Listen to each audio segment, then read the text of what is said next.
좋은 아침입니다. 아침의 하나 뉴스 종합 비타민 아침의 매일경제 김호입니다. 오늘의 일면 같이 들어가 보실까요? 매일경제입니다. 0.6명대 이젠 현실. 네. 이 제목 뒤로 큰 빨간색 그래프가 바닥을 향해 내리꽂고 있는 모습도 같이 보입니다. 이게 뭐냐? 합계 출산율입니다. 2019년부터 쭉 내려가죠. 0.9, 0.84, 0.81, 0.78, 0.72가 작년 기준 잠정 출산율이 0.72다라는 겁니다. 1년 동안 한 명이 채 태어나지 않는데 0.72명 정도 태어나고 있다라는 건데 근데 왜 0.6명대라는 거야? 라는 생각하실 것 같아요. 여기를 좀 보겠습니다. 지난해 4분기 출산율 0.65명으로 분기 기준으로는 처음 0.7명 선이 무너졌다. 그러니까 지금 0.72명이라는 건 1년을 다 합한 겁니다. 1, 2, 3, 4분기를 다 합해서 평균을 낸 거죠. 근데 요 직전 분기, 지금 현재 이 추산치를 낼 수 있는 가장 직전 최근 분기가 작년 4분기인데 작년 4분기가 0.65였다라는 겁니다. 그러다 보니 0.6명대로 떨어진 게 현실 아니겠느냐. 이런 상황 때문에 지금 저출산 정책 내놓는데 이거 백약이 무효한 거 아니냐. 지금 국가 소멸이 이루어지고 있는 중인 거 아니냐라는 얘기도 같이 나오고 있습니다. 중요한 건 빨리 출구를 찾아야 된다는 거죠. 다음 기사 보겠습니다. 한국일보입니다. 전공의 무더기 고발 사태 오나 오늘 정부 최후 통첩 D-Day. 오늘이 정부가 전공의들한테 얘기한 오늘까지는 꼭 복귀해야 됩니다라고 얘기한 최후 통첩 바로 그 D-Day 마지막 날입니다. 오늘까지 복귀 안 하면 정말 무더기 고발 사태 오는 거 아니야라는 얘기가 나오고 있다라는 거죠. 지금 오늘 D-Day인데 그럼 전공의들 오늘 다 복귀할 것이냐? 이 무더기 고발 사태라는 얘기가 나온 이유가 요겁니다. 전공의 대표들 자택에 업무 개시 명령을 직접 찾아가서 송달, 법적으로 받았다는 이 송달 작업을 다 끝냈다라는 겁니다. 저 못 받았는데요 라는 말 못하게 아예 집으로 찾아가서 일일이 줬다라는 거죠. 이렇게 줬는데 안 왔다? 그럼 이거는 복귀 안 한 걸로 볼 수 있다, 고발할 수 있다라는 겁니다. 굉장히 강경하게 나오고 있어요. 근데 요 관련해서 다음 기사를 좀 이어서 보겠습니다. 전공의들 복귀할 것이냐? 서울신문, 의협, 복귀 시한 앞두고 정부와 대화할 거라는 뉘앙스를 지금 내비쳤다라는 겁니다.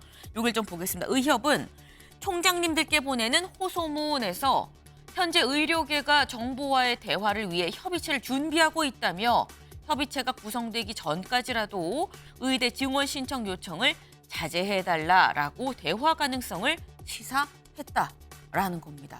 다만 여기서 말하는 이 협의체가 어떤 협의체인지 어떤 창구를 얘기하는 건지 명확하지는 않습니다. 하지만 일단 밝히고 있는 게 정부와 대화를 위해서 협의체를 준비하고 있다라고 얘기했기 때문에 대화 가능성이 좀 있는 것 같다라는 얘기가 그래서 나오고 있습니다. 더불어서 사실 이 전공의들 파업이 이번이 처음은 아니죠. 다음 기사 좀 보겠습니다. 중앙일보입니다.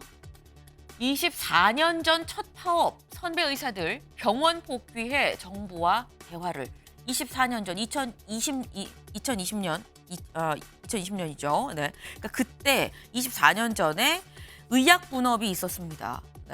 의약 분업 당시 2000년이네요. 2000년에 의약 분업 때 그때 파업을 또 의사들이 처음으로 했었죠. 근데 그때 파업을 했었던 선배들이 하는 얘기가 병원 복귀 일단 해서 정부랑 대화를 먼저 해라. 대화하다가 만약에 안 되면 다시 나오더라도 일단 복귀해서 좀 대화를 해라. 라고 얘기를 하고 있다는 겁니다. 지금 먼저 길을 가본 사람이 하는 말은 조금 더 설득력이 있죠. 문제는 전공의들한테 지금 아직 복귀하지 않고 있는 전공의들한테도 이 말이 좀 설득력 있게 전달이 되면 좋겠다라는 생각이 드네요. 다음 기사 보겠습니다. 한겨레입니다. 이재명 탈당은 자유, 친문 홍영표도 컷오프 수순입니다. 이재명 대표 탈당하는 건 자유다라고 얘기를 어제 했다라는 겁니다. 어제 임종석 전 실장의 공천 배제로 인한 후폭풍이 본격화되는 날이었었죠. 근데 그랬던 어제 탈당하는 의원들에 대해서 물어보니까 탈당은 자유다라고 이재명 대표 얘기를 했습니다. 더불어서 같은 친문, 홍영표 의원도 사실상 컷오프 수순을 밟고 있다라는 겁니다. 네. 지금 만약에 홍영표 의원까지도 컷오프가 실제로 된다고 하면 이 폭풍이 지금보다 더 거세질 수밖에 없을 것 같은데 다음 기사 같이 보겠습니다. 세계일보입니다. 이재명 탈당은 자유, 임종석 정치는 생물. 네. 임종석 전 실장, 정치는 생물이다라는 얘기가 어떻게 나왔느냐. 네. 탈당 후에 혹시 무소속으로 출마할 겁니까? 라는 걸 물었더니 정치는 생물이다라고 뭔가 여운이 남는 얘기를 했습니다. 나올 수도 있다라는 얘기로 사실 해석이 되는 부분인 거죠. 앞으로 어떻게 일이 전개가 되는 건지 잠시 뒤에 대담으로 같이 얘기를 좀 나눠보겠습니다. 다음 사진 기사 볼까요? 네, 목도리를 메고 있는 시민의 모습입니다. 어제 사실 그렇게 막 춥진 않았어요. 하지만 좀 서늘하다고 해야 될까? 햇빛이 나지 않는 어제 하루였습니다. 근데 오늘은 어제보다도 좀 더 추울 수 있겠다, 춥게 느낄 수도 있겠다라는 생각이 드는 게 오늘 전국이 흐립니다. 그리고 남부지방은 지금 비가 예고가 돼 있는 상태입니다. 일부 지역에서 눈이 오는 것도 있다고 해요. 더불어서 당장 오늘이 넘어가고 밤이 지나면 3일절인 내일은 꽃샘 추위로 전국이 영하권으로도 떨어진다고 합니다. 감기 유의하셔야 될 것 같아요. 네, 아침의 매일경제 뉴스 종합 비타민 언제나처럼 TV로 좀 크게 보시다가요. 궁금한 점 유튜브 댓글로 남겨주시면 같이 좀 얘기를 해보겠습니다. 오늘 함께해 주실 분들 소개합니다. 안녕하세요. 네, 이대로 직진입니다. 근데 이가 오얏이죠. 네, 뭔지 보겠습니다. 임종석 공천 배제 재고를 이재명 탈당은 자유. 어제 저희가 딱 이 시간에 말씀을 드렸습니다. 임종석 전 실장 오전 11시 40분에 기자회견이 예고가 되어 있습니다. 무슨 얘기할까요? 라는 말씀을 드렸었어요. 근데 어제 기자회견에서 이 얘기를 했습니다. 나 공천 배제된 거 다시 재고해 주십시오. 라고 얘기를 했습니다. 그런데 이 기자회견이 있고 약 1시간 뒤쯤 이재명 대표 일정을 따라간 기자들이 이재명 대표한테 최근에 연이은 탈당에 대해서 좀 물어봤습니다. 그랬더니 입당도 탈당도 자유 아닙니까? 라고 얘기를 했습니다. 직접 들어보시죠. 당 지도부에 정중하고 간곡하게 요청드립니다. 중구 성동구 갑에 대한 의결사항을 재고해 주십시오. 저의 최종 거취는 최고위원회의 답을 들은 후에 다시 말씀드리겠습니다. 누구보다도 총선 승리를 바라는 것은 이재명 대표와 당 최고위원회가 아닐까요? 정치는 생물이라고 말씀드린 점도 바로 그 질문에 대한 답이 될 것 같습니다. 입당도 자유고 탈당도 자유입니다. 그런데 분명한 것은 그런 점은 있습니다. 경기를 하다가 질 것 같으니까 경기 안 하겠다. 이런 거 별로 그렇게 이렇게 국민들 보시기에 아름답지 않을 것입니다. 우리는 거대한 나무의 한 부분들입니다. 같은 뿌리에서 나왔고 같은 기둥 속에 큰 줄기를 함께합니다.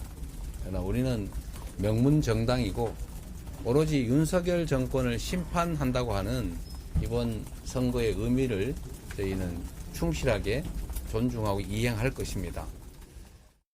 네, 지금 임종석 전 실장 그리고 이재명 대표 얘기를 같이 다 들어봤습니다. 임종석 전 실장은 정치는 생물 아닙니까? 라고 얘기했어요. 나 무소속으로도 나갈 수 있어요. 라는 취지로 지금 들리죠. 근데 여기에 대해서 이재명 대표 탈당은 자유입니다. 라고 얘기를 했어요. 이건 뭐 나가시든지요. 라고 좀 들리는 부분입니다. 근데 이 얘기인 즉슨 임종석 전 실장이 지금 재고해달라 그랬는데 김철현 위원님. 네. 재고는 없다라고 사실상 답을 한 거 아니냐라는 생각도 들거든요. 네, 맞습니다. 그러니까 저는 그 임종석 전 실장이 뭔가 착각하고 있거나 네. 정무적으로 좀 오판하고 있는 상황이거든요. 임 실장이. 그렇습니다. 왜냐하면 이재명 대표가 공천에 칼자를 쥐고 있습니다. 네. 그래서 이재명 대표가 분명한 입장을 밝혔거든요. 이거 이 당의 결정에 따르든지 아니면 탈당은 자유니까 나가라고. 근데 보면 지금 임종석 전 실장이 본인이 어제 기자회견을 하면서 왜 본인이 성동갑에 공천이 돼야 되는 이유를 설명을 못 하고 있거든요. 어떻게 보면 당에서 어떻게 공천관리위원회에서 전략적으로 설정을 하게 되면 네. 임종석 전 실장이 거기를 해야 될 이유는 전혀 없는 겁니다. 근데 거기에 대한 이유는 없이 재고해달라 기다리겠다 이렇게 사실상 선전포고를 한 거나 마찬가지거든요. 그래서 저는 좀 임종석 전 실장이 왜 저렇게 할 이유가 없는데 좀 이해가 좀 잘 안 되는 부분이 있고 결국은 지금 임종석 전 실장의 입장에서 볼 때는 과지옥의 어떤 치욕을 견디면서 당에 남거나 아니면 탈당하는 그 선택지밖에 남아있지 않거든요. 그래서 어떻게 보면 임종석 전 실장이 저렇게 계속 어떤 공천의 잡음이 있는 것처럼 파동이 있는 것처럼 계속 끌고 가게 되면 어떤 총선 패배에 대한 책임이 이재명 대표 사천 논란에서 나오는 것이 아니라 오히려 임종석 전 실장이라든가 아니면 구친문계가 다 뒤집어 쓸 수 있는 그런 상황까지 만들어질 수 있거든요. 그래서 저는 임종석 전 실장이 빨리 결단을 내리는 것이 좋겠다. 네. 그것이 아마 본인이 뭐 좋아하는 그 민주당에 대한 부분도 그렇고 어떤 본인이 이재명 대표의 어떤 부당한 공천에 대한 항의도 그렇고 그렇게 네. 하는 게 맞지 않나 이렇게 보입니다. 임종석 전 실장이 왜 이러는지 알 수가 없다 말씀을 하셨어요. 기자회견에서 그럼 왜 중성동갑에 나를 공천해야 되는지 여부에 대해서 그 설명이 빠진 기자회견 아니었느냐라고 지금 말씀을 하셨습니다. 탈당 아니면 뭐 지금 남아서 과지옥을 견디는 것밖에 없다라고도 말씀을 하셨는데 근데 지금 탈당을 한다 그러면 사실 뭐 무소속 기자 질문도 그거였어요. 탈당해서 무소속으로 나가실 겁니까? 그렇게 물었는데 여기에 대해서 정치는 생물이라고 하지 않습니까? 라고 얘기를 했거든요. 근데 그렇다고 하면 김진욱 대변인님. 만약에 임종석 전 실장이 무소속으로 나간다고 그러면 전현희 위원장은 당선이 될 수 있는 거냐 표가 갈릴 텐데 어떻게 보십니까?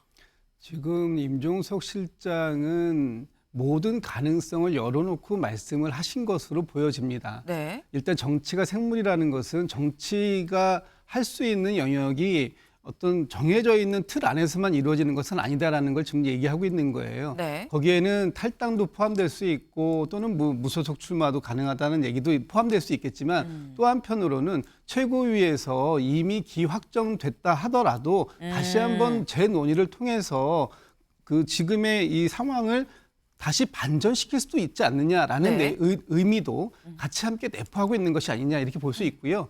만약에 임종석 실장이 탈당을 하고 무소속으로 지금 중구 성동갑에 출마를 한다면 네. 아마 당에서 전략공천을 한 전현희 위원장도 당선 가능성은 좀 낮아질 수밖에 없는 것이 당연할 겁니다. 같은 뿌리에서 나온 두 사람이 같이 네. 경쟁을 하고 거기에 유니스 의원이 지금 출마를 지금 공천을 확정했기 때문에 확정됐죠. 삼자 구도로 해서 성동갑이 중구 성동갑이 그렇게 호락호락한 지역은 아니에요. 지금도 당에서 보면은 지난 대선에서도 졌고 격정지로 분류될 만큼 좀 험지의 개념을 갖고 있는데 그런 곳에서 삼자 대결 네. 그런 것은 뭐 바람직하지 않다 이렇게 보고요.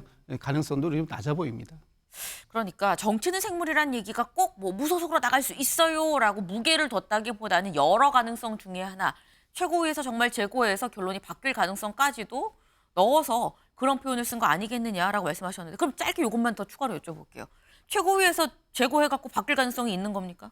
사실상 결론은 나 있다고 보입니다. 네. 바뀔 가능성은 거의 없어 보여요. 왜냐하면 네. 공당에서 이미 전략공천 후보자로 전현희 위원장을 발표를 했지 않습니까? 그럼 이 발표를 공식적으로 뒤집는 결과가 올 텐데 네. 지금 전현희 위원장은 아무 얘기도 안 하고 있지만 사실상 조용하게 본인의 출마를 위해서 지금 준비 단계에 들어가 있는 거예요. 이것을 공당이 발표한 것을 어떤 한 사람이 요구에 의해서 바꾼다.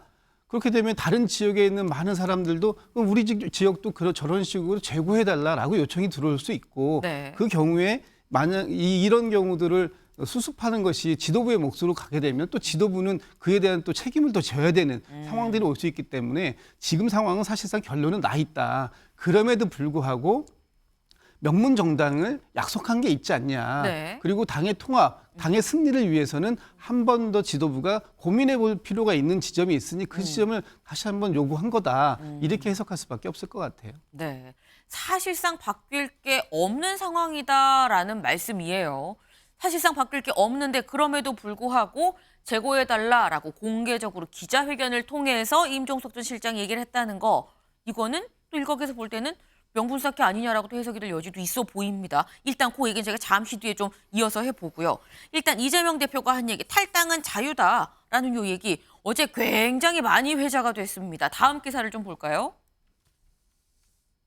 탈당은 자유, 안 붙잡는 이재명, 곽상원 공천, 홍영표 컷오프. 네.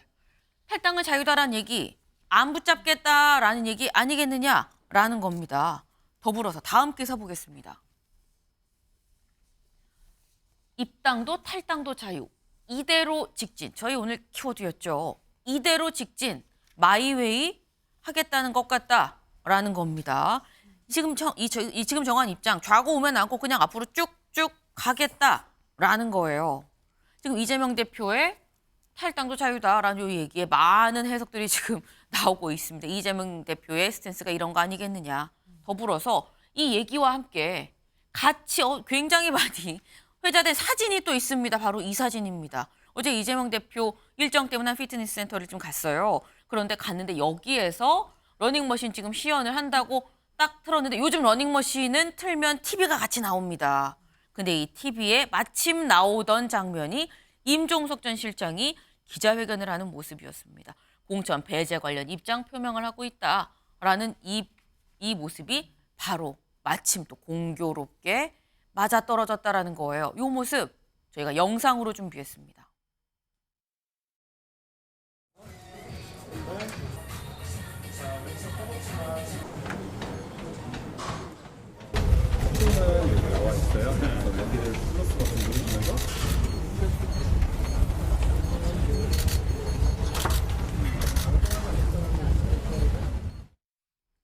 네, 이제 속도는 여기 나와 있고요. 뭐 이렇게 해서 이제 어떤 사용법을 좀 알려주는 그런 자리였는데 마침 틀었는데 임종석 실장 기자회견이라고 딱 빨간 글씨로 속보로 지금 뜨고 있는 바로 그 모습을 이재명 대표가 실시간으로 봤다라는 겁니다. 근데 여기 보면 이재명 대표 좀 눈을 좀 같이 볼까요? 이재명 대표 굉장히 집중의 눈입니다. 노려보는 지금 집중의 눈이에요. 장현주 변호사님. 네. 이재명 대표 지금 이 순간 지금 공교롭게 또 어떻게 딱 시간이 또 이렇게 맞아 떨어졌나 모르겠어요. 네. 무슨 생각했을까요? 글쎄요, 정말 공교로울 수밖에 없는 상황이었을 것 같습니다. 일단 간담회였고, 그리고 이제 그 러닝머신을 뭐 작동시키는 그런 과정에서 뭐 우연히 저렇게 시간이 맞아 떨어져서 저런 장면이 연출이 된 건데요. 사실 뭐 이재명 대표가 뭐 저 순간에 뭐 많은 생각을 했을지 그 여부는 제가 뭐 알기는 어렵습니다. 다만 이재명 대표가 이제 어제 했던 발언 중에 뭐 입당도 탈당도 자유다, 뭐 이 발언을 두고 일각에서는 뭐 탈당하더라도 상관없다는 거 아니겠느냐, 뭐 이런 뭐 해석을 내놓으신 분들도 계시는 것 같아요. 네. 근데 저는 그 해석에는 동의하기가 어렵습니다. 이재명 대표가 당 대표고 당 지도부 아니겠습니까? 네. 사실 그런데 당내 구성원들이 공천 과정에서 탈당을 하게 된다, 뭐 이 상황을 놓고서 탈당을 해도 상관없다라는 의사를 갖고 있을 거라고는 저는 생각하지 않습니다. 그런 것보다는 네. 탈당을 하거나 또는 뭐 이런 공천 과정 속에서의 뭐 이른바 갈등이 있다라고 하더라도 그렇다 하더라도 민주당의 전체적인 총선 공천은 흔들릴 수 없고, 그리고 그 공천의 큰 원칙 자체가 바뀔 수 없다라는 부분을 확인한 것이라고 봐야 될 것 같은데요.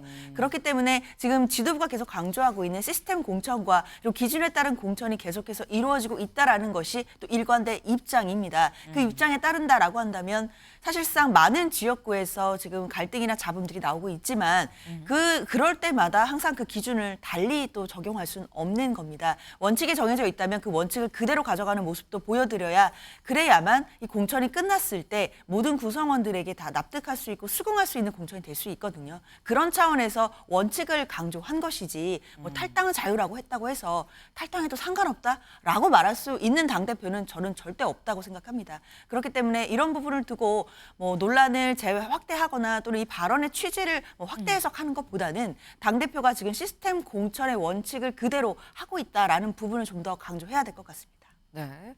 탈당도 자유다라는 말이 뭐 나가도 상관없어는 아닐 거다. 세상에 어느 당대표가 그렇게 얘기를 하겠느냐. 다만 지금 현재 하고 있는 이 시스템 공천의 원칙, 이거는 이 다른 뭐 이의 제기가 있다고 해도 설령 탈당을 하는 걸로 강하게 반발한다고 해도 건드릴 수 없는 대원칙이다라는 점을 강조한 거 아니겠느냐라고 지금 말씀을 하셨어요.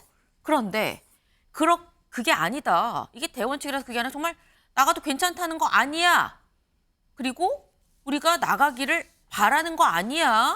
라는 얘기가 비명계에서 나오고 있습니다. 다음 기사를 좀 볼까요? 이재명 라이벌 싹 자르려는 것. 네, 경향신문입니다. 지금 쌍따옴표가 붙었어요. 누군가 이렇게 지금 현재 상황을 해석을 하고 있다라는 거죠. 누가 이렇게 해석을 했는지 직접 들어보고 오시죠. 이재명 당의 완성이라고 저는 생각을 합니다.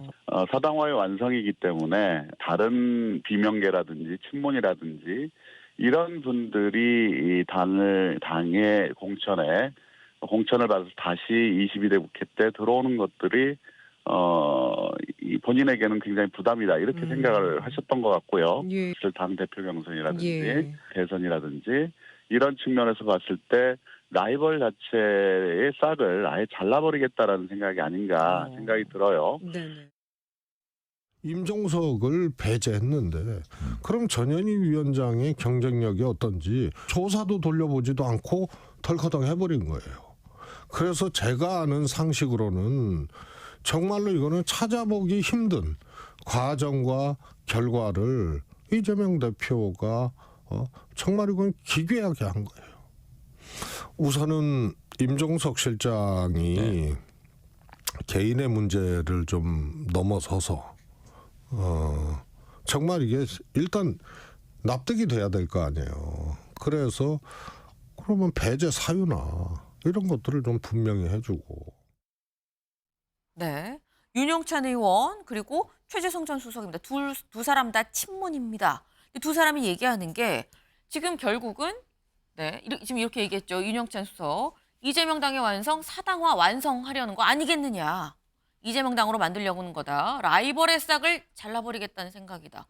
최재성 수석은 지금 이 공천 배치 100% 이재명 대표가 기괴하게 한 거다라고 지금 얘기를 했습니다.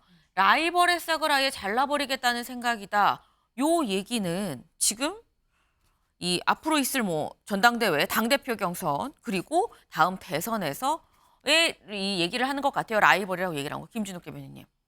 지금 친문은 이렇게 지금 보고 있는 것 같습니다. 어떻게 보세요? 이런 얘기. 친문 입장에서 저렇게 당연히 볼 수 있죠. 볼 수 있다. 네. 지금 이 과정들이 단순하게 임종석 개인의 문제로 마무리될 수 있었던 게 지금 이렇게까지 커졌잖아요. 이렇게까지 커지는 과정 속에서 지금 친문에 있는 소위 비명계 분들이 공천에서 배제되거나 또는 경선에서 탈락하거나 또는 탈당하게 되는 상황까지 몰리는 이런 상황들을 지켜보는 과정 속에서 이런 해석도 저는 가능할 수 있다고 봐요. 친문 쪽이기 때문에. 또 비명계 쪽에서는 피해의식도 있을 수 있어요.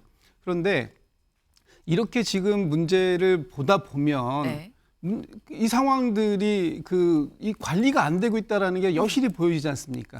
지금 임종석 실장의 공천 문제가 이 수면 위로 올라온 게 오래됐어요.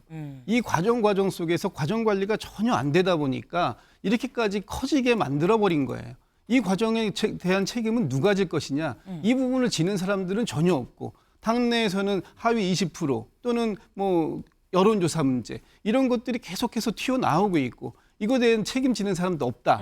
이렇게 볼 때 친문계 쪽에서는 이렇게 해석하는 것도 과도한 해석은 아닐 수 있다라고 이해는 하고 가야 된다라는 거예요. 다만 이게 맞냐, 틀리다, 이거 맞다, 틀리다 이런 논쟁으로 가는 건 바람직하지 않다. 이 논쟁은 빨리 끝내야 됩니다. 총선 승리하기 위해서는. 어떻게요? 지금 당은 어쨌든 시스템 공천으로 가고 있는 건 맞는 것 같아요. 다만 그 과정이 일부 좀 오해를 살 수 있는 과정들이 있는 게 있잖아요. 그런 과정들을 빨리 해소시켜주는 그런 노력이 필요한데 그 노력은 잘 안 보이는 거예요. 그런 노력이 빨리 선행되고 그리고 당이 포용하고 수습하는 단계로 넘어가겠다라는 메시지가 나와야 되는데 아직까지는 그런 메시지가 안 나오고 있는데 아마 이번 주말을 지나면서 어느 정도의 공천 작업들이 마무리가 될 겁니다. 그렇게 됐을 때는 당이 이제 지도부가 나서서 이걸 좀 수습하는 단계로 좀 넘어가는 그런 게 필요할 것 같습니다. 지금 말씀을 듣다 보니까 아까 최재성 전 수석이 나와서 얘기한 부분이 있죠. 이거는 임종석 전 실장이 좀 납득이 될 수 있게끔 해줘야 되는 거 아니냐라고 얘기를 했는데 그 부분은 아마 말씀을 하신 것 같아요.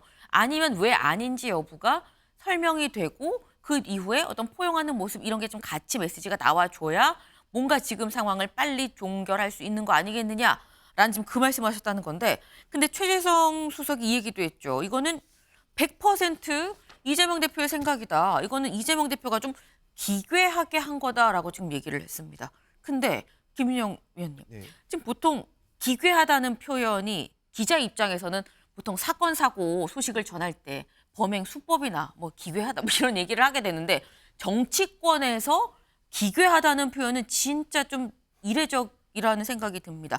기괴하다는 표현 어떻게 보셨어요? 그러니까 사실 국민의힘 입장에서도 지금 이재명 대표의 공천을 이해를 잘 못하겠습니다. 그러니까 총선을 이기려고 하는 목적이겠죠, 분명히. 그런데 그런 목적보다는 오히려 본인의 친위 세력 구축하는 데 더 열중한다는 느낌을 강하게 받습니다.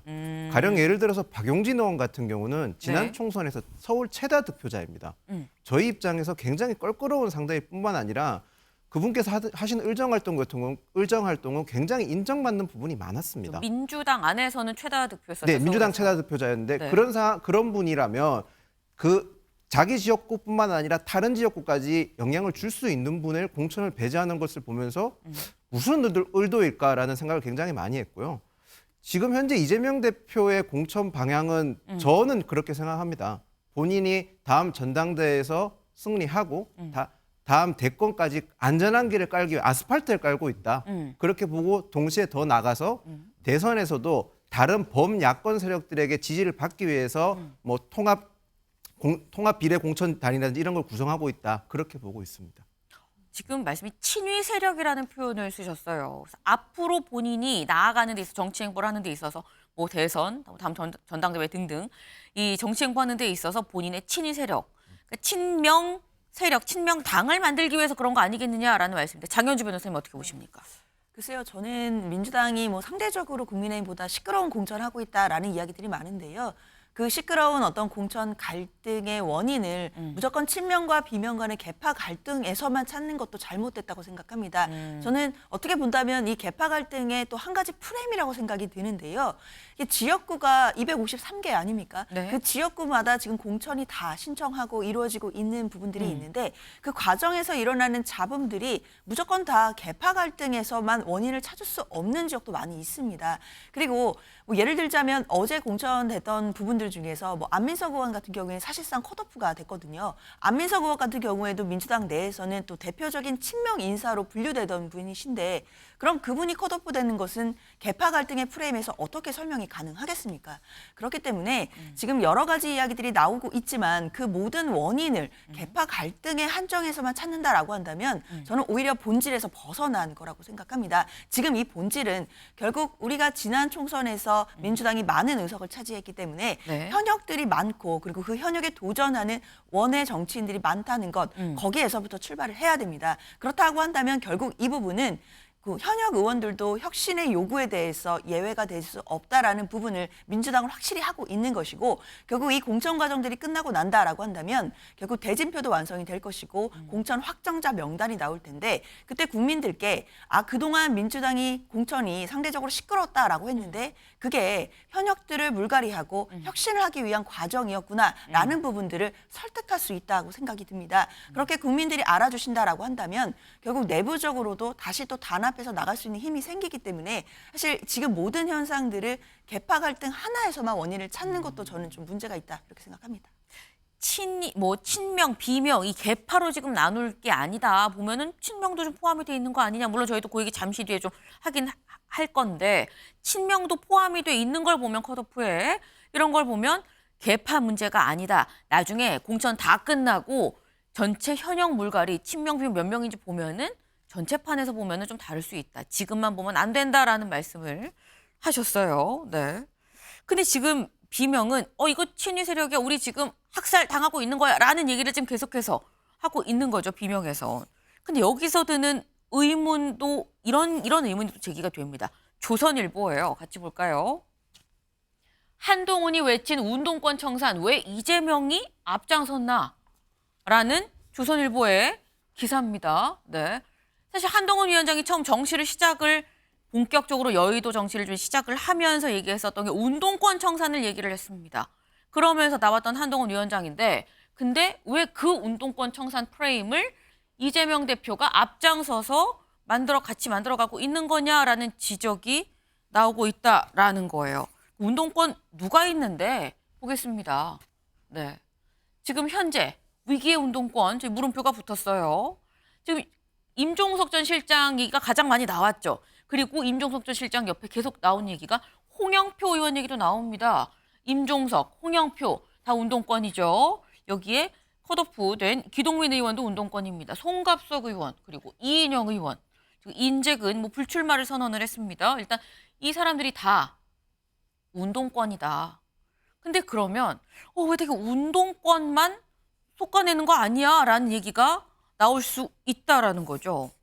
이 프레임 이재명 대표가 혹시 받아서 키우는 거 아니야라는 의혹입니다. 김철현 의원님 어떻게 보세요? 지금 이재명 대표가 어떤 이재명의 어떤 사당화 또는 이재명의 민주당을 만들기 위해서 지금 세 가지를 추진하고 있거든요. 이재명의 민주화를 이재명이 민주당을 위한 거다라는 전제로 가시는 거군요. 첫 번째는 이제 주류를 어쨌든 과거의 친문에서 친명으로 바꾸는 겁니다. 네. 그래서 이번에 보면 어떤 비명계에 대한 대대적인 이제 구심점이 될 수 있는 임종석 전 실장이나 홍영표 의원이나 이런 분들에 대한 컷오프가 지금 진행되는 게 있고요. 두 번째는 운동권인데 운동권에는 원래 80년대를 주름 잡던 5인방이 있었습니다. 여기. 그러면 이제 송영길 전 의원 같은 경우는 지금 탈당을 한 상태고요.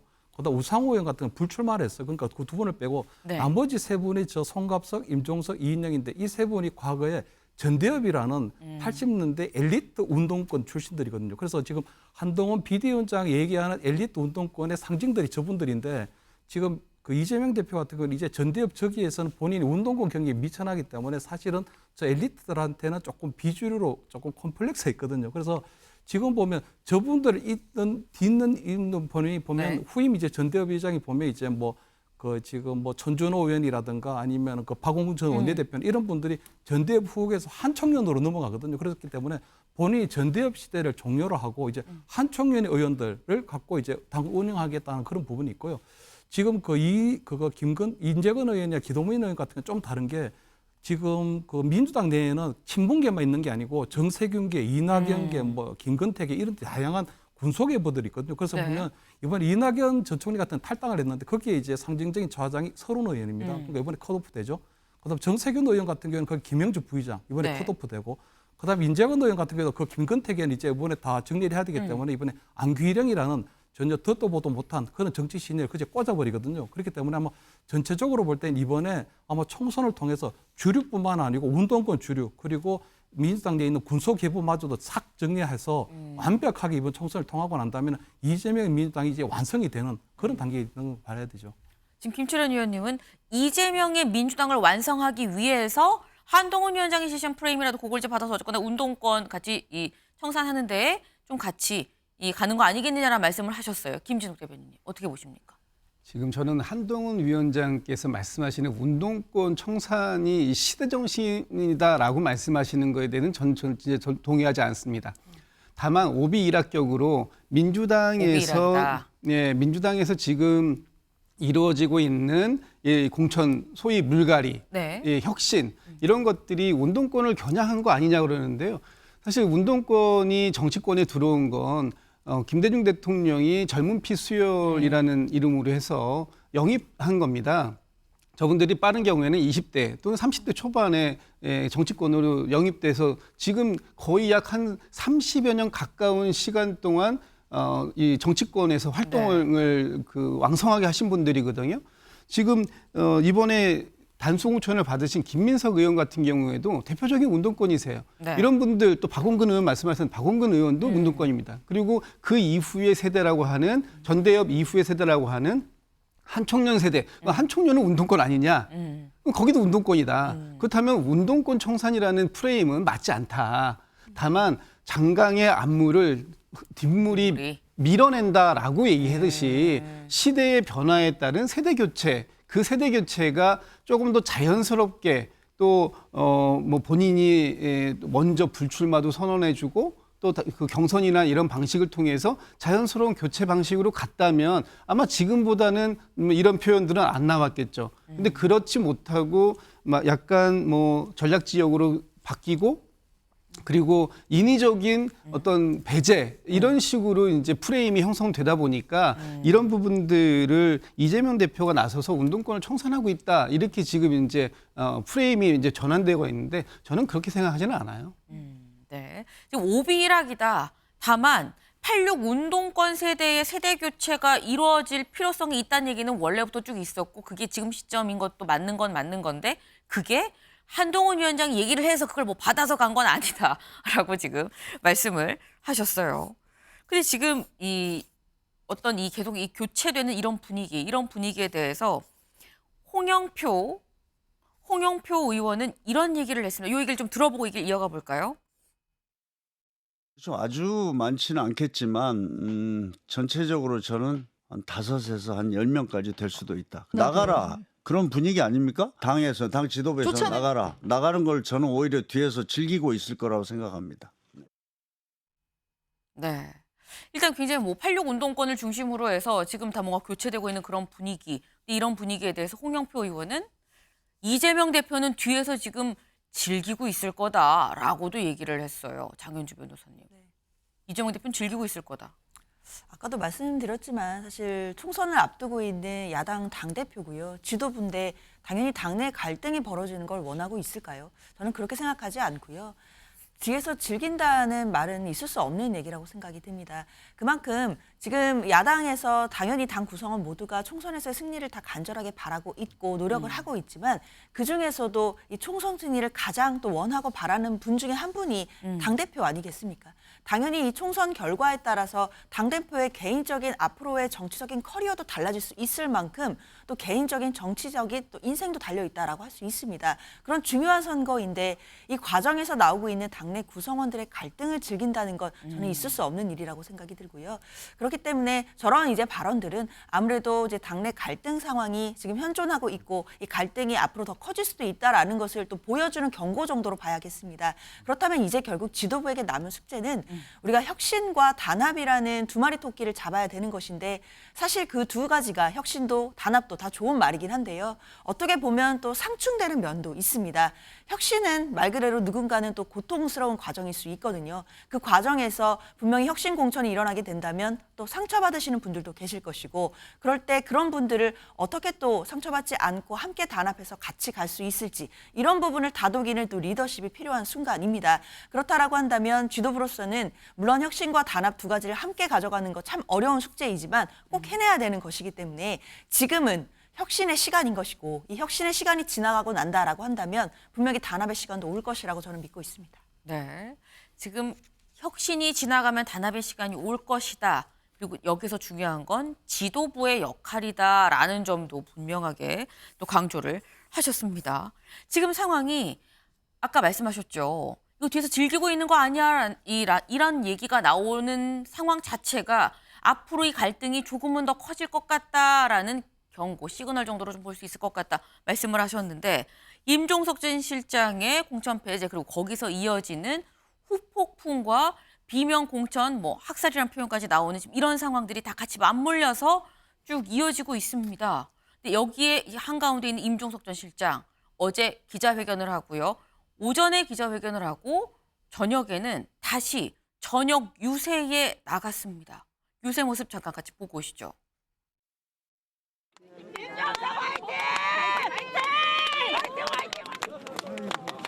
누가 임종석을 이렇게 했어? 아이고. 파이팅 하십시오. 파이팅 하십시오. 뭐하러들 나. 그래, 파이팅. 힘내시다. 뒤로 이재명 당에다가. 방송 좀 많이 내주세요. 임종석 파이팅! 네, 알겠습니다. 임종석 파이팅. 네, 어제 저녁 중성동갑 지역이죠. 왕십리 저녁 유세에 나선 임종석 전 실장의 모습입니다. 근데 혼자가 아니에요. 주변에 물론 지지자들도 있는데 지지자들 말고 다른 사람들 지금 보면은 송갑석, 홍영표 그리고 저쪽 한켠에서는 또 윤영찬 의원도 똑같이 파란 옷을 입고 저렇게 나와 있습니다. 임종석 전 실장이 지금 대선에 나온 게 아니죠. 총선입니다. 그리고 옆에 있는 송갑석, 홍영표, 윤영찬 의원들 다 본인 지역구가 있어요. 근데 본인 지역구 안 가고 왕십리에 같이 나왔다. 근데 이거는 김영 대변인님. 지금 보면 그만큼 임종석을 날리는 거는 우리를 날리는 거야라는 뭐 이런 연대 의식이 있는 건가라는 생각이 듭니다. 그러니까 정치에서 가장 중요한 것 중에 하나가 개파를 만드는 것도 개파 정치가 나쁜 거긴 하지만 동시에 네. 개파도 반드시 필요하거든요. 정치는 혼자서 할 수 있는 게 아닙니다. 반드시 같은 누군가 자신의 뜻과 가치를 같이 한다면 그 길을 같이 나가야 할 수 있는 게 정치이기 때문에 네. 개파 형성은 어떻게 보면 자연스러운 현상이기도 합니다. 그런 점에서 현재 민주당 내에서 속칭 옛날 친문계 의원들 입장에서는 구심점이 상실된 상황에서 임종석이라는 대중적 인지도도 가지고 있으면서 동시에 호감도도 높은 임종석 의원을 구심점으로 삼으려고 하는 움직임으로 보이고요. 저는 개인적으로 임종석 의원이 탈당도 하지 않을 거라고 생각을 합니다. 네. 임종석 의원이 현 시점에서 탈당하는 것보다는 모든 걸 다 감내하는 모습을 보임으로써 네. 다음 스텝을 향해 나아갈 수 있어야 된다고 생각하고 임종석 의원 입장에서 생각해보면 어떻게 보면 민주당의 적자는 본인이라고 생각할 겁니다. 민주당은 누가 뭐래도 호남 지역 기반의 정당이고요. 김대중 노무현 문재인 대통령을 이어지는 적통 라인이 있습니다. 임종석 실장 같은 경우는 김대중 대통령에서 영입되었고 문재인 대통령 때 비서실장을 지내신 분입니다. 네. 그런 분 입장에서 구심점이 될 수 있고 자기가 적통이라는 생각을 가지고 있기 때문에 앞으로 임종석 실장의 행보에 대해서는 저도 굉장히 관심 있게 지켜보고 있는 상황입니다.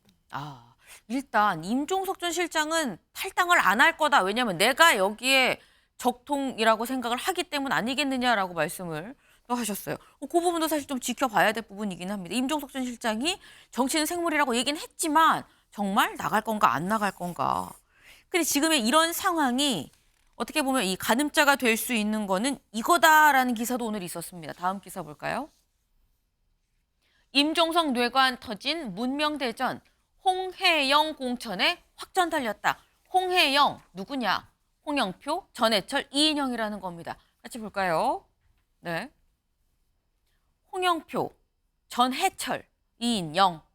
그래서 홍혜영입니다. 근데 지금 홍영표 의원은 사실상 지금 전략 지역으로 지금 지적이 되면서 컷오프된 거 아니냐라고 지금 얘기가 나오고 있죠. 근데 전해철 의원과 이인영 의원은 아직 뭐 전략인지 경선인지 뭐 뭔지 전혀 뭐 지금 얘기가 결정이 된 게 하나도 없습니다. 지금 미정이에요. 그러다 보니까 지금 오히려 또 상대적으로 목소리를 내지 않고 좀 조용한 그런 상황인 것도 같은데 이 홍혜영 공천이 어떻게 될 것이냐. 김진욱 대변인님, 어떻게 전망하십니까?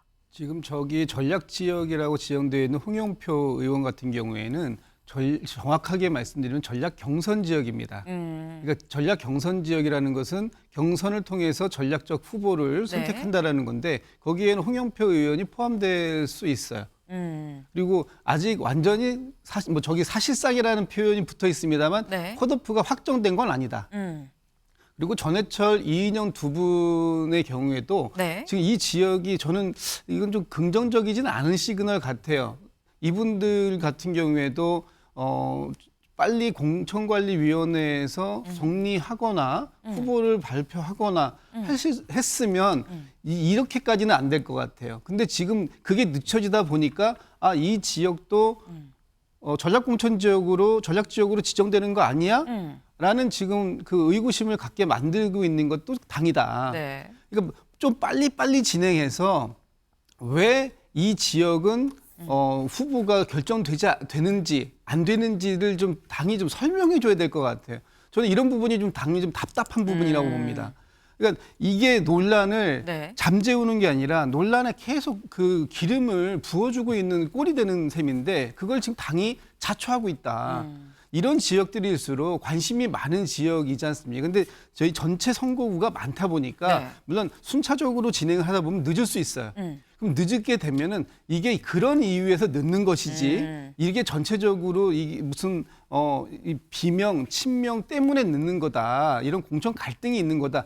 이렇게 오해받지 않게 관리하는 거. 이게 굉장히 중요한데 지금 당은 그걸 못하고 있다. 이렇게 제가 좀 비판적 지지를 좀 할 수밖에 없을 것 같습니다. 네, 김진욱 대변인님, 당이 좀 더 친절하게 좀 설명을 하고 왜인지 얘기를 해주면 호미로 막을 수 있는 정도의 오해 정도인 사안인 거를 이렇게 좀 키웠다. 요건 좀 문제다라고 지적을 하셨어요. 네. 근데 지금 사실 홍영표 의원의 경우에는 몸이 한 95% 정도는 당 밖으로 이미 나와 있는 거 아니냐라는 얘기가 나오고 있죠. 네. 그만큼 곧 홍영표 의원도 어떻게 본인이 경선, 이 전략 경선에 들어가느냐 못 들어가느냐 여부에 따라서 당장 오늘 내일이라도 탈당 선언을 할 수 있는 거 아니냐라는 전망이 같이 나오고 있습니다. 근데 홍영표 의원 전에 이미 탈당을 선언한 사람들이 있죠. 누가 있느냐 같이 볼까요? 처음에 김영주 부의장이 있었죠. 그 뒤에 이수진 의원, 박영순, 그리고 어제 서른 의원과 이상원 의원도 탈당을 선언했습니다. 서른 의원의 기자회견 같이 보고 오시죠. 이재명 대표는 윤상군처럼 모든 의사결정을 자신과 측근과만 결정하고 의사결정에 반하는 인물들을 모두 쳐내며 이재명 대표에게 아부하는 사람들만 곁에 두고 있습니다. 이재명 대표에게 정치는 그리고 민주당은 자기 자신의 방탄을 위한 수단일 뿐입니다.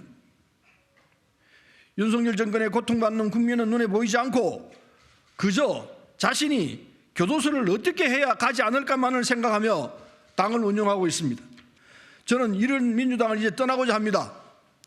국민이 아닌 이재명을, 민생이 아닌 개인의 방탄만을 생각하는 변질된 민주당에 저는 더 이상 남아 있을 수 없습니다.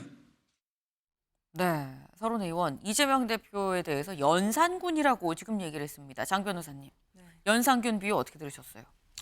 솔직히 그 5선의 중진 의원이시잖아요. 그 중진 의원의 품격에 맞는 발언이었는지는 좀 개인적으로 아쉬움이 있습니다. 물론 지금 여러 가지 갈등 상황에서 본인이 개인적으로 저런 정치적인 선택을 할 수밖에 없었다는 지점도 참 안타깝긴 한데요.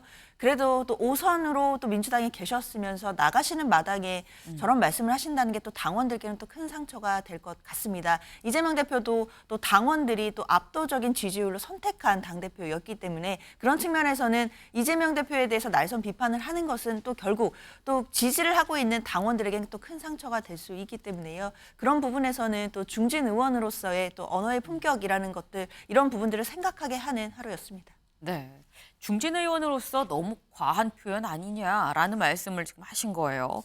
근데 지금 이 서른 의원이 사실 26일이었나요? 어제 그제 한 2-3일 전에 아마 나 말고 더 있을 거다. 탈당 규모가 좀 더 될 거다라고 얘기를 했었습니다. 몇 명이라고 얘기를 했었냐면 그 당시에 얘기하길 5명 정도 어간, 5명 어간이 될 것 같다라고 얘기를 했었어요. 근데 어제 홍영표 의원이 또 다른 언론 인터뷰에서 한 얘기가 전체적으로 5명에서 한 10명까지 될 수 있을 것 같다라고 얘기를 했습니다.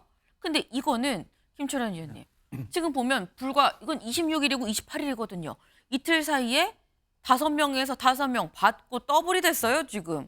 이틀 사이에 2배가 된 탈당수. 이게 시각 차이인 겁니까? 어떻게 보세요? 일단은 뭐 규모나 이런 것들은 뭐 이제 실질적으로 이루어져 봐야 알게 되겠지만 일단 서른 의원 일단 발언부터 얘기를 하면요. 일단 이재명 대표는 연산군이라는 그 발언의 원조 이현주 전 의원입니다. 그러니까 2021년 지난 대선 때 네. 이현주 의원이 그때는 국민의힘 소속이었거든요. 근데 그때 이현주 전 의원이 그 이재명 대표를 향해서 뭐 부부 형제도 벌이는 폐륜적인 행태를 보면 이재명 대표가 연산군이라고 했는데 이현주 전 의원은 지금 연산군이라고 얘기했던 그 당으로 들어왔고요. 네. 지금 서른 의원은 이재명 대표가 연산군이라면서 당을 떠나는 이런 아이러니한 게 지금 민주당 이 현 작태를 좀 보여주는 것 같고요. 지금 전체적인 저는 서른 의원이 한 4선, 5선을 했는데 네. 저분이 조금 이 정치를 오래 한 것 치고는 좀 전문가하고 너무 떨어진다. 왜냐하면은 지금 왜 라이벌 삭을 자르려고 하는지, 왜 홍영표 의원이 얘기했나 즐기고 있는지를 잘 모르고 있는 것 같아요. 이재명 대표 같은 경우는 이번 이재명의 사당화를 만드는 데 있어서 공천 잡음이 있었고 본인이 생각하는 총선 패배의 책임을 본인이 오롯이 짚어줘야 되기 때문에 지금 가급적인 많은 비명계의 구심점들을 탈당을 시켜서 이 사람들이 3자 구도를 하게 되면 결국 민주당이 이번 총선에서 패배하게 될 경우에 그 모든 정치적 책임을 이 사람들이 떠넘기려고 하는 상황이거든요. 그렇기 때문에 저는 서른 의원이나 임종석 전 실장이나 이런 사람들이 지금 해야 될 일은 네. 탈당이 아니고 민주당 내에서 어떻게든지 살아남아서 투쟁을 해야 되는 거거든요. 만약에 탈당을 하게 되면 그 탈당에 대한 책임 그리고 앞으로 이제 만약 이번 총선에서 지게 되면 민주당 총선 패배의 책임은요 이재명 대표가 지는 게 아니고 탈당한 구친문계 의원들이 몽땅 덮어쓰게 되는 거거든요. 그렇기 때문에 아마 그런 부분들에 대한 이 친문계 지금은 이제 뭐 이 다 각자 도생하고 있기 때문에 구친문계라고 해야 될 것 같은데 네. 이분들 좀 정무적으로 좀 생각을 좀 했으면 좋겠다. 아무런 생각 없이 그냥 지금 자기에게 닥친 수치나 어떤 뭐 컷오프나 이런 부분들만 지금 몰두하고 있거든요. 그래서 좀 친문계가 그래도 한때는 이 민주당 줄였기 때문에 조금 집단적으로 모여서 집단적인 사고를 좀 해야 될 필요가 있지 않나 이렇게는 보입니다. 지금 서른 의원이 5선이면 좀 더 생각을 해야 된다. 탈당할 게 아니라 당 내에 남아서 굉장히 좀 약간 칼을 갈든지 뭐 하든지 좀 당 안에 있어야 된다. 지금 나가면 온전히 나중에 총선 만약에 패배하고 결과가 안 좋은 거를 다 뒤집어 쓸 수밖에 없는 거 아니겠느냐라는 말씀을 지금 또 하셨어요. 근데 지금 이런 움직임에 대해서 친명에서는 또 이렇게 얘기를 하는 것 같습니다. 정청래 의원이 뭐라고 했는지 들어보고 오실까요? 지금 민주당의 깃발이요 상징은 단연 이재명 대표입니다. 민주당은 김대중, 노무현, 문재인, 이재명으로 깃발과 상징이 계승되었습니다. 축구로 치면 차범근, 황선홍, 박지성, 손흥민으로 깃발이 계승된 것과 같습니다.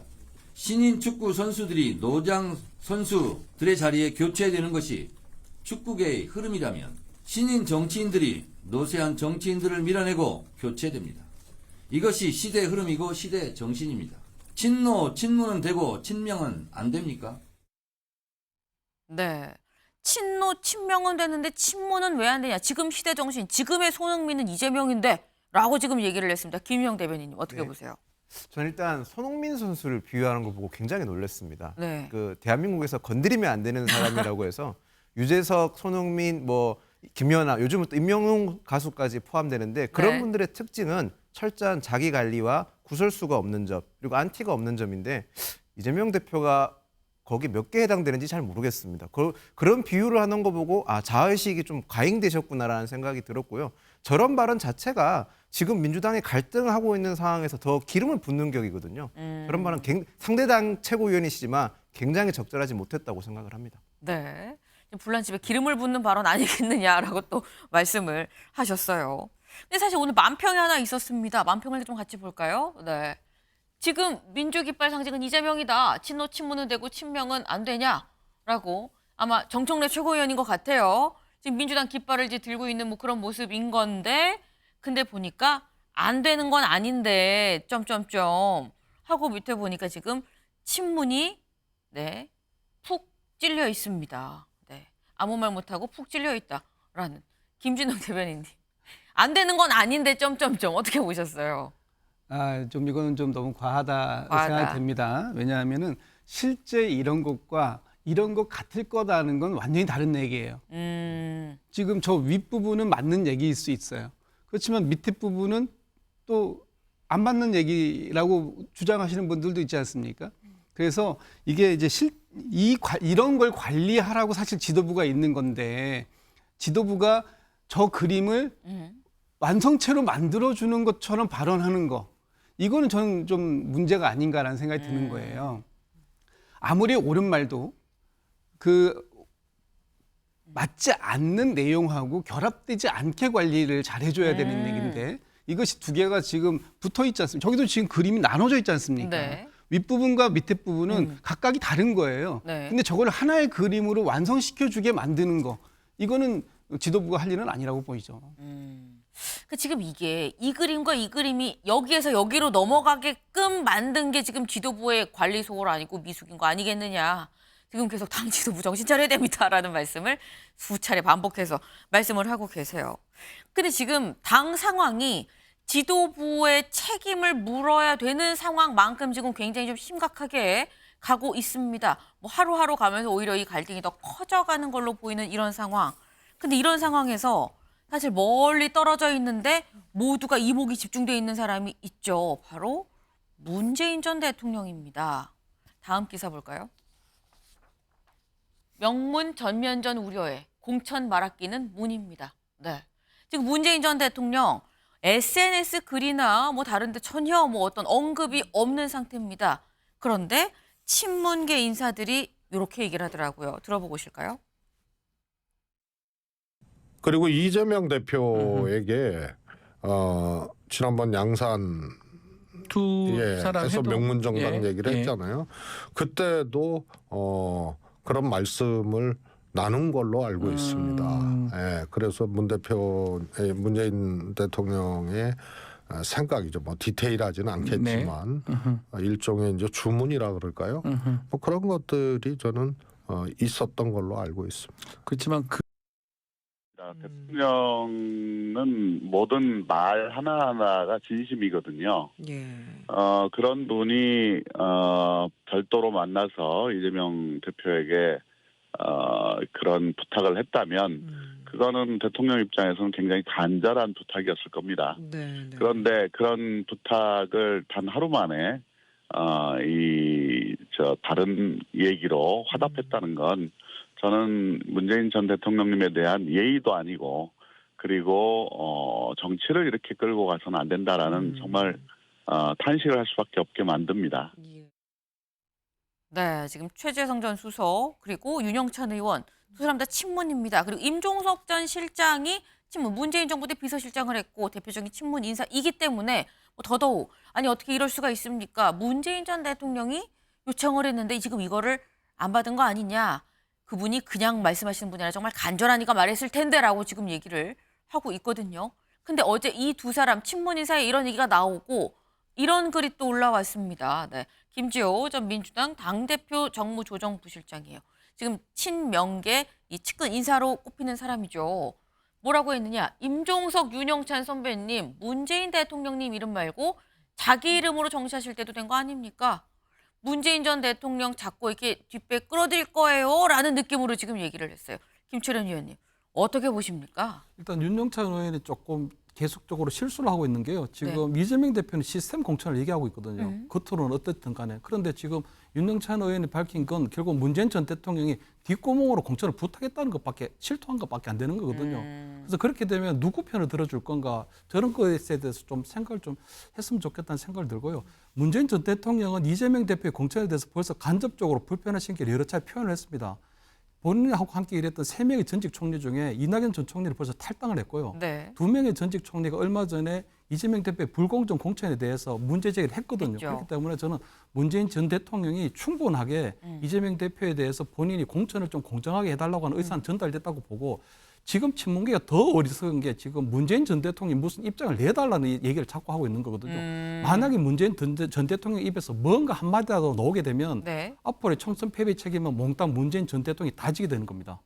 그렇기 때문에 저는 이 친문계가 좀 제발 좀 정무적으로 뭔가 좀 생각을 하고 얘기를 털어놨으면 좋겠다. 지금 윤영찬 의원의 얘기는 저 뒷구멍 공천 부탁은요 정말 치명적인 거거든요. 그래서 저런 것들을 본인들이 조금 억울한 부분이 있고 수치스러운 부분이 있더라도 본인이 감내해야 될 부분을 해야 되는 게 맞다. 그래서 김지호 전 부실장 좀 좋아하진 않지만 김지호 전 부실장의 어떤 조언을 조금 새겨 들을 필요가 있다. 이런 걸 보입니다.